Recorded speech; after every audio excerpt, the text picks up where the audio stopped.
நம்ம தேனி மாவட்டத்துல கோம்பையில இருக்க ஸ்ரீ ரங்கநாதர் சுவாமி கோயிலுக்கு தான் மக்களை இன்னைக்கு ஃபேமிலியோட கிளம்பியாச்சு. புரட்டாசி சனிக்கிழமை சும்மா திருவிழா அல்டிமேட்டா இருக்கு சொன்னாங்க. நான் ஃபர்ஸ்ட் டைம் வந்துட்டு இந்த கோயிலுக்கு போறேன்.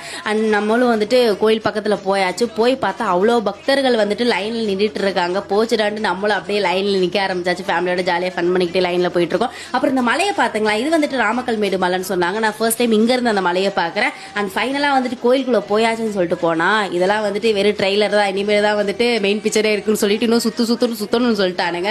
இன்னும் 2 மணி நேரம் வந்துட்டு நாங்களும் அங்கிருந்து அப்படியே சுத்திக்கிட்டே இருக்கோம். யாரெல்லாம் இந்த லைன்ல நின்று வந்தீங்கன்னு சொல்லிட்டு கமெண்ட் பண்ணிட்டு போயிருங்க. நாங்க போனது 12 மணி. இப்ப மணியை பாத்தீங்கன்னா மணி 2:30 ஆச்சு. ஃபைனலா நம்மளும் வந்துட்டு சாமியை பார்த்துட்டு சூப்பரா சாமி கும்பிட்டு அப்படியே வெளியில தட்டத்துக்கிட்டு ஓடி வந்துட்டு பிரசாதம் போடுறாங்க சொன்னாங்க. அதனாலதான் அப்படியே சூப்பரா சூடா வந்துட்டு தயிர் சாதம், தக்காளி சாதம்லாம் வந்துட்டு வச்சிருந்தாங்க. புளி சாதம்லாம் அப்படியே நம்மளும் ஒரு தட்டுல வந்துட்டு வாங்கிட்டு ஃபேமிலியோட நின்று சாப்பிட்டாச்சு. மக்களை யாரெல்லாம் இந்த கோயிலுக்கு வந்தீங்கன்னு சொல்லிட்டு கண்டிப்பா வந்துட்டு ஒரு கமெண்ட் பண்ணுங்க. இதே மாதிரி நெக்ஸ்ட் ஒரு வீடியோல பார்க்கலாம். டாடா, பாய்.